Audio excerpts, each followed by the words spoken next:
வணக்கம். இப்பொழுது நம்ம பார்க்கக்கூடிய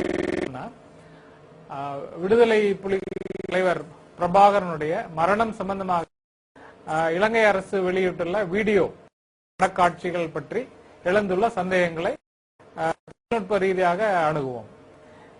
அந்த படக்காட்சிகளை பார்க்கும்போது there are different possibilities. இதை பல விதமா பண்ணியிருக்க முடியும். ஒரு முறை எப்படின்னாக்கா டிஜிட்டல் தொழில்நுட்பத்தின் மூலமாக எடுக்கப்பட்ட ஒரு படத்தின் மேல் வேற ஒருவருடைய முகத்தை பொருத்த முடியும். டிஜிட்டல் ஸ்டில்லால் 100% ஆத்தென்டிக்கா ரொம்ப கரெக்டாவே பண்ணிட முடியும். எப்படி இருந்தாலும் அதை எப்படி வேணாலும் மாத்திரலாம். நல்ல ஒரு திறமை வாய்ந்த டெக்னீஷியன் உட்கார்ந்தாருனாக்கா ஒரு சில மணி நேரங்களிலேயே அதை மிக மிக கன்வின்சிங்கா மாற்ற முடியும். ஆனா வீடியோல பண்ணும்போது அது சில லிமிடேஷன்ஸ் இருக்கு. ஏன்னா வீடியோல சப்போஸ் கேமரா மூவ்மெண்ட்ல இருக்கலாம் அல்லது அந்த பெர்ஸ்பெக்டிவ் சேஞ்ச் ஆகும். சோ ஆனா இப்ப பல ஆண்டுகளாக விஷுவல் எஃபெக்ட்ஸ் துறையில் ஒரு 300 படங்களுக்கு மேல் விஷுவல் எஃபெக்ட்ஸ் தொழில்நுட்ப கலைஞராக பணியாற்றிய என்னுடைய அனுபவத்தின் கீழே இந்த மாதிரி கேமரா மூவ்மெண்டோட எடுக்கக்கூடிய ஷாட்டை கூட மாற்ற முடியும். ஒரு சில மணி நேரங்களிலேயே அந்த ஃபுட்டேஜ் ஒருவருடைய முகத்தை எடுத்து விட்டு இன்னொரு முகத்தை பொருத்த முடியும். உதாரணமாக இப்ப நாங்க அந்த மாதிரி ஒரு இது பண்ணிருக்கோம். திரு பிரபாகரன் அவர்களுடைய முகத்தை எடுத்து விட்டு வேற ஒருவருடைய முகத்தை அந்த இடத்துல பொருத்தி இருக்கோம். கேமரா நீங்க ரொம்ப முக்கியமா பார்க்க வேண்டியது என்னன்னாக்கா இது போட்டோஷாப் ஸ்டில் மாதிரியான விஷயம் இல்லை. இது வித் கேமரா மூவ்மெண்டோட இருக்கு. ஆனா நம்ம சொல்லலைன்னா கண்டுபிடிக்க முடியாது. அந்த அளவுக்கு தத்ரூபமா இருக்கு. நீங்களே பாருங்க.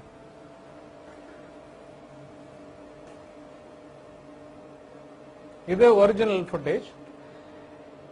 இது வேற ஒருவருடைய முகத்தை எடுத்து அந்த இடத்துல பொறுத்திருக்கோம்.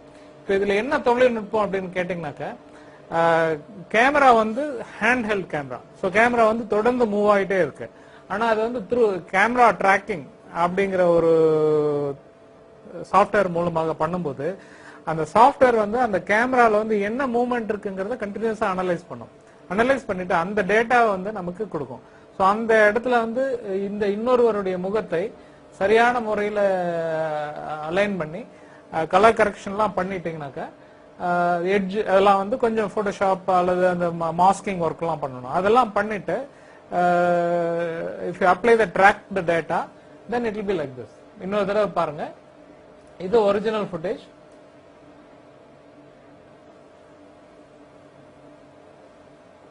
இது மாற்றப்பட்ட அந்த இரண்டாவது ஃபுட்டேஜ். இன்னொரு விதமான தொழில்நுட்பம் மூலமாக இதை நிகழ்த்தி காட்ட முடியும். உதாரணமாக தசாவதாரம் படத்துல திரு கமல்ஹாசன் 9 வேடத்தில் வந்தார். ஜார்ஜ் புஷ்ஷா, அந்த கிளவியாக, ஒரு சமூக சேவகராக, இந்த கஸ்டம்ஸ் ஆபீசராக, அந்த மாதிரி ஒரு 9 வேடத்துல வந்தாரு. ஒண்ணுக்கு ஒண்ணு சம்பந்தம் இல்லாத மாதிரியான ஒரு உருவ அமைப்போட. அதனால ஒரு மேக்கப் மூலமாக யாரோட முகத்தை வேணாலும் எப்படி வேணாலும் மாத்திர முடியும். இந்த ஃபுட்டேஜை பார்க்கும் பொழுது இத த்ரூ மேக்கப் கூட பண்ணிருக்க முடியும். அதற்கான சாத்தியம் அதிகமாகவே இருக்கிறது. இந்த மாதிரி ஒரு மேக்கப் பண்றதுக்கு இப்ப திரு கமல்ஹாசன் அவர்கள் ஷூட்டிங்க்கு காலையில 6 மணிக்கு ஷூட்டிங்னாக்கா ஒரு 3 மணிக்கு எந்திரிச்சு மேக்கப் போட ஆரம்பிச்சிருவார் அப்படிங்கிறது செய்தி. ஒரு 3 மணி நேரம். சோ ஒரு 3 மணி நேரத்துல எந்த ஒரு முகத்தை வேண்டுமானாலும் மாற்றி வேற ஒரு முகமாக காட்ட முடியும். அதற்கு தேவை நல்ல திறமை வாய்ந்த ஒரு தொழில்நுட்ப கலைஞர். அவ்வளவுதான். அதை தவிர apart from the technical point of view வேறு சில சந்தேகங்களும் இந்த ஃபுட்டேஜ் மேல இருக்கிறது. உதாரணமாக கடைசி அதாவது பிரபாகரனுடைய 54வது வயதில் எடுக்கப்பட்ட பல போட்டோக்கள் பத்திரிகைகள்ல இன்டர்நெட்ல எல்லாம் வந்திருக்கு. அதெல்லாம் பாத்தீங்கன்னாக்கா அந்த தோல் நல்ல ஒரு ஷேவ் பண்ணி பண்ணி பண்ணி தோல் ஒரு தடிமனான ஒரு இதுலதான் நம்ம பார்த்திருக்கோம். எப்பவுமே அந்த தோல் ஒரு சாஃப்ட் ஸ்கின்னாவை நம்ம பார்த்தது கிடையாது.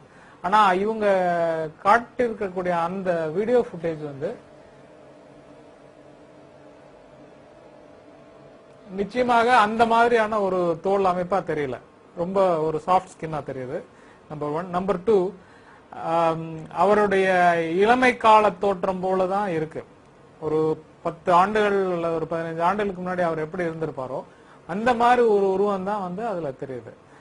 இதே மீறி வேற இன்னொரு விஷயம், அது வந்து நாட் அ லாஜிக்கல் ஒன், அதாவது ஒரு அப்சர்வேஷன் பாயிண்ட் ஆஃப் வியூல திரு பிரபாகரனுடைய போட்டோவை வந்து நானும் 1983 இருந்து நான் பார்த்துட்டே தான் வந்திருக்கேன். எப்பவுமே வந்து அவருடைய தோற்றம், அதாவது அவருடைய ஒரு முக அமைப்பு எல்லாமே வந்து தெளிவா சுத்தமா ஹேர் கட் பண்ணிட்டு ஷேவிங் எல்லாம் நீட்டா பண்ணிட்டு தான் அவரு இருந்திருக்காரு. இதுவரைக்கும் நான் வந்து அவரை வந்து ஒரு கிளம்சியான அல்லது ஒரு சரியான முக சவரம் செய்யாமையோ அல்லது தலைமுடி இல்லாமையோ வந்து அந்த போட்டோ எதுவுமே நான் இது வரைக்கும் பார்த்ததா இல்லை. ஈவன் தோ அவர் காட்டுக்குள்ள இருந்திருந்தா கூட அவருடைய நேச்சர் வந்து அவர் எப்பவுமே வந்து ரொம்ப தன்னை வந்து மிக சரியான இதுலதான் காட்டிட்டு இருந்திருக்காரு. ஆனா இந்த போட்டோல இந்த இதுல பாத்தீங்கன்னாக்க அவர் வந்து ஒரு போர்க்களத்துல இருக்கும் பொழுது கண்டிப்பா ஒரு 54 வயசு இருக்கும்போது நிச்சயமா வந்து முடி வந்து தாடி எல்லாம் வெள்ளையா தான் இருக்க முடியும். ஃபுல்லா வெள்ளையாட்டையும் கருப்பு வெள்ளையும் கலந்து இருக்கும். போர் வந்து அந்த மாதிரி ஒரு உக்கிரமான போர் நடக்கும்போது அவர் வெளியே வரும்போது ஷேவ் பண்ணிட்டு வர்றதா கூட எடுத்துட்டா, ஆனா மீசையை மட்டும் அவரை ட்ரிம் பண்ணாம இருக்காரு. அது வந்து ஒரு கான்ட்ரவர்ஷியல். ஒன்னா ஷேவ் பண்ணாம அப்படியே வந்து ஒரு தாடியோட அல்லது ஒரு முகசவரம் செய்யாம ஒரு 2 நாள் பண்ணாம வெளியே வந்த மாதிரி இருந்திருந்தனா அது ஒத்துக்க முடியும். ஆனா அவர் வந்து ஷேவ் பண்ணிருக்காரு, கிளீனா ஷேவ் பண்ணிருக்காரு. ஆனா இந்த மீசை மட்டும் சரியா ட்ரிம் பண்ணாத மாதிரி இருக்கு. ஸோ ஒருவேளை அத மேக்கப் போடும் பொழுது அந்த விஷயத்த கவனிக்காம விட்டுட்டாங்களா என்னவோ தெரியல.